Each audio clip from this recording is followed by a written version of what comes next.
അസ്സലാമു അലൈക്കും വറഹ്മത്തുള്ളാഹി വബറകാതുഹു. അൽഹംദുലില്ലാഹി വസ്സലാത്തു വസ്സലാമു അലാ അഷ്റഫി റസൂലില്ലാഹി വഅലാ ആലിഹി വസഹ്ബിഹി അൽഫായിസീന ബിറിളല്ലാഹ്.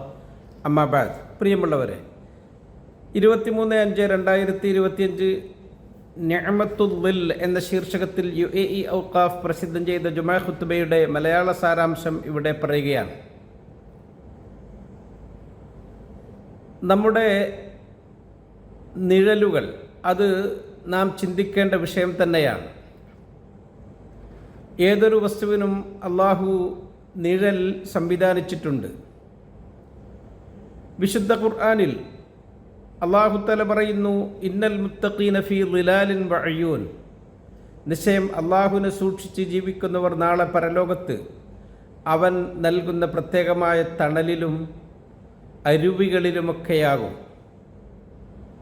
നമ്മുടെ ഏതൊരു വസ്തുവിനും നമുക്ക് നിഴൽ കാണാൻ സാധിക്കും. അത് റബ്ബിൻ്റെ ഒരു അനുഗ്രഹം കൂടിയാണ്. അള്ളാഹു സുബ്ഹാനഹു വ തആല അതിലൊക്കെ നമുക്ക് ചിന്തിക്കാനുള്ള അടയാളങ്ങൾ വെച്ചിട്ടുണ്ട്. ഖുർആൻ ചോദിക്കുന്നുണ്ട്, അലം തറ ഇലാ റബ്ബിക കൈഫ മദ്ദല്ലില്ല വലൗ ശാഅ ലജഅലഹു സാകിന ثم جعلنا الشمس عليه دليلا ثم قبضناه إلينا قبضا يسيرا. റബ്ബിൻ്റെ ദൃഷ്ടാന്തമാണ്. എങ്ങനെയാണ് അവൻ ഈ നിഴലുകളെ നീട്ടിയിരിക്കുന്നത്. അതിനെ അവൻ ഉദ്ദേശിക്കുകയാണെങ്കിൽ ഒരേ രൂപത്തിൽ തന്നെ ഒതുക്കി നിർത്താമായിരുന്നു.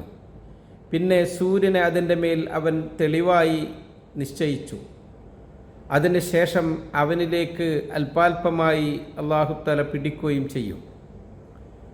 നിഴൽ സൂര്യോദയത്തോടുകൂടെ വലുതായിക്കൊണ്ടുവന്ന് പിന്നെ സൂര്യൻ ഉയരുന്നതിനനുസരിച്ച് അത് ചുരുങ്ങിപ്പോകുന്നു. എല്ലാം ഓരോ ദൃഷ്ടാന്തങ്ങളാണ്. നമ്മുടെ പല ഇബാദത്തുകളും നമ്മൾ ക്രമപ്പെടുത്തുന്നത്, ചിട്ടപ്പെടുത്തുന്നത് ഈ നിഴലുകളുടെ അടിസ്ഥാനത്തിലാണ്.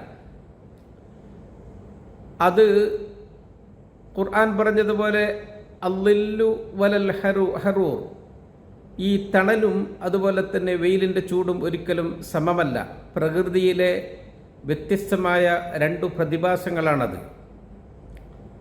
അല്ലാഹു സുബ്ഹാനഹു വ തആല നമ്മുടെ വീടുകൾക്ക്, നമ്മുടെ വൃക്ഷങ്ങൾക്ക്, മുഴുവൻ ചരാചരങ്ങൾക്കും അങ്ങനെ തണൽ ഒരുക്കിയിട്ടുണ്ട്. വല്ലാഹു ജഅല ലക്കും മിമ്മാ ഖലഖ ളിലാല. അവൻ സൃഷ്ടിച്ച എല്ലാത്തിനും ഉണ്ട്. നാം ക്ഷീണിച്ച് അവശരാകുന്ന, വെയിലിൻ്റെ കാഠിന്യമേറുമ്പോഴൊക്കെ തണലിലേക്ക് മാറി നിന്ന് വിശ്രമിക്കും. മഹാനായ മൂസ നബി അലൈഹിസ്സലാം രണ്ടു സ്ത്രീകൾക്ക് പാനജലം സൗകര്യപ്പെടുത്തി കൊടുത്തതിൻ്റെ ശേഷം സുമ്മ തവല്ല ഇലൽ ളിൽ, അവർ വിശ്രമിക്കാൻ വേണ്ടി തണലിലേക്ക് നീങ്ങി നിന്നു എന്ന് ഖുർആനിൽ പറയുന്നുണ്ട്.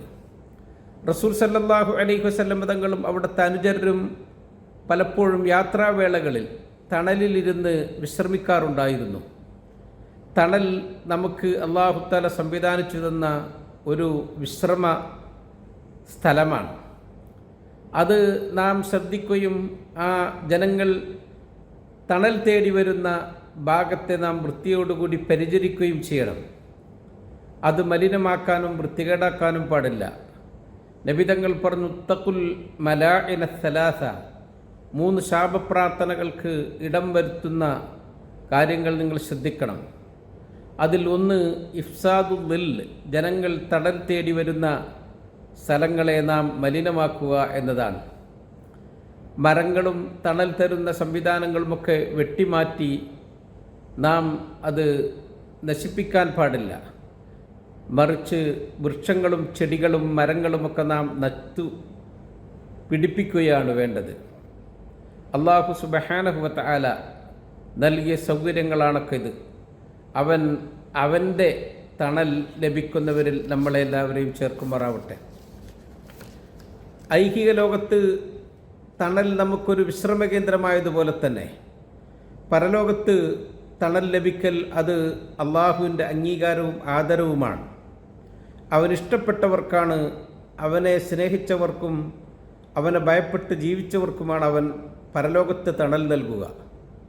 ഹദീസിൽ നബി തങ്ങൾ അങ്ങനെ റബ്ബ് പ്രത്യേകം തണൽ നൽകി ആദരിക്കുന്ന സപ്തമഹത്തുക്കളെ നമുക്ക് പറഞ്ഞ് പരിചയപ്പെടുത്തി തരുന്നുണ്ട്. സബ്അത്തുൻ യുദില്ലുഹുമുല്ലാഹു ഫീ ദില്ലിഹി യൗമ ലാ ദില്ല ഇല്ലാ ദില്ലു. 7 വിഭാഗങ്ങൾക്ക് അള്ളാഹു മറ്റൊരു തണലുമില്ലാത്ത സന്ദർഭത്തിൽ അവൻ്റെ അർശിൻ്റെ തണൽ നൽകി അനുഗ്രഹിക്കും. ആരൊക്കെയാണത്? ഇമാമുൻ ആദിൽ, നീതിമാനായ ഭരണകർത്താവ്. വശാബുൻ നശഫി ഇബാദത്തില്ലാഹ്, അള്ളാഹുവിനെ അവൻ്റെ തൃപ്തിയിലായിക്കൊണ്ട് യുവത്വം ചെലവഴിച്ചവൻ. വറജുലുൻ ദക്കറല്ലാഹ ഖാലിയൻ ഫഫാദത്ത് ഐനാ, അവൻ ഏകാന്തനായി ഇരുന്ന് അള്ളാഹുവിൽ ചിന്തിച്ച് കണ്ണുനീർ പൊഴിച്ചവൻ. വറജുലുൻ ഖൽബുഹു മുഅല്ലഖും ബിൽ മസാജിദി, മസ്ജിദുമായി എപ്പോഴും മനസ്സിനെ ബന്ധപ്പെടുത്തിയവൻ. വറജുലാനി തഹാബാ ഫില്ലാഹി ജിത്തമഅ അലൈഹി വതഫറഖ അലൈഹി, 2 പുരുഷന്മാർ അവർ ഇഷ്ടപ്പെടുകയും സ്നേഹിക്കുകയും സഹോദരന്മാരാകുകയും ചെയ്തതും അവർ പിന്നീട് വേർപിരിഞ്ഞതുമൊക്കെ അള്ളാഹുവിൻ്റെ തൃപ്തിയിലായിട്ടാണ്. അവർക്കും അള്ളാഹു അർശിൻ്റെ തണൽ നൽകും. വറജുലുൻ ദഅത്തുഹു ഇംറഅത്തുൻ ദാതു മൻസിബിൻ വജമാൽ, ഭംഗിയും തറവാടിത്വവുമുള്ള ഒരു യുവതി അവളുടെ ആവശ്യം നിറവേറ്റാൻ വേണ്ടി അവനെ ക്ഷണിച്ചപ്പോൾ ഫഖാല ഇന്നി അഖാഫുല്ലാ, ഞാൻ അള്ളാഹുവിനെ ഭയപ്പെടുന്നു എന്ന് പറഞ്ഞ് മാറി നിന്നവനും അർശിൻ്റെ തണൽ നൽകും. വറജുലുൻ തസദ്ദഖ ബിസദഖത്തിൻ ഫഅഖ്ഫാ, രഹസ്യമായി ഒരാൾ സദഖ ചെയ്തു, അവൻ്റെ വലതു കൈ കൊടുത്തത് ഇടതു കൈ പോലും അറിയുന്നില്ല, അവനും അർശിൻ്റെ തണൽ ഉണ്ട്. ഈ 7 വിഭാഗം അവർക്ക് അള്ളാഹു അവൻ്റെ അർശിൻ്റെ തണൽ കൊണ്ട് അനുഗ്രഹിക്കും. നമ്മുടെ സദഖകൾ, നമ്മുടെ ദാനധർമ്മങ്ങൾ അത് നമുക്ക് തണലായിക്കൊണ്ട് നാളെ പരലോകത്തെത്തും. ഹദീസിൽ കാണാം, അവിടെ നിന്ന് പറഞ്ഞു കുല്ലുംരിഇൻ ഫീ ദില്ലി സദഖത്തി, ഓരോ മനുഷ്യരും അവരുടെ സദഖയുടെ തണലിലാണ്. ഹത്താ യുഫ്സില ബൈനന്നാസ്, ജനങ്ങളെ വിചാരണ ചെയ്ത് സ്വർഗത്തിലേക്കും നരകത്തിലേക്കും പറഞ്ഞയക്കുന്നത് വരെ അവർക്ക് ആ തണൽ കിട്ടിക്കൊണ്ടേ ഇരിക്കും, അവരുടെ സദഖയുടെ തണൽ. അങ്ങനെ അവർ സ്വർഗത്തിൽ കടന്നു കഴിഞ്ഞാലോ അവിടെ അവർക്ക് അവരുടെ ആ സദഖയുടെയൊക്കെ ഫലമായി കൊണ്ട് കിട്ടുന്ന വലിയ പരന്നുകിടക്കുന്ന തണൽ. ഇന്ന ഫിൽ ജന്നത്തിൽ ഷജറ യസീറു റാക്കിബു ഫീ ദിലാലിഹ മിഅത ആമിൻ ലാ യഖ്തഉഹ, സ്വർഗത്തിൽ ചില വൃക്ഷങ്ങളുണ്ട്, ആ വൃക്ഷങ്ങളുടെ തണൽ പരപ്പിൽ ഒരു വാഹനപ്പുറത്തേറി സഞ്ചരിക്കുന്ന ആൾ 100 വർഷം സഞ്ചരിച്ചാലും കഴിയാത്ത അത്ര വിശാലമായ തണൽ മരങ്ങൾ. ഖുർആൻ പറഞ്ഞല്ലോ, വദില്ലിൻ മംദൂദ്, നീണ്ടുകിടക്കുന്ന തണലുകൾ.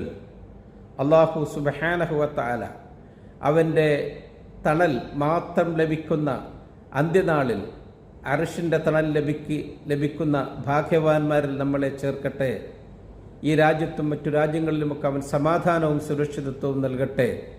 നമ്മുടെ സദഖയുടെയൊക്കെ ആ തണലിൻ്റെ കുളിർമയിൽ സ്വർഗപ്രവേശനം ലഭിക്കുന്ന മുഅ്മിനീങ്ങളിൽ അള്ളാഹു ഉൾപ്പെടുത്തട്ടെ എന്ന് ദുആ ചെയ്തുകൊണ്ട് നിർത്തുന്നു. അസ്സലാമു അലൈക്കും വറഹ്മത്തുള്ളാഹി വബറകാതുഹു.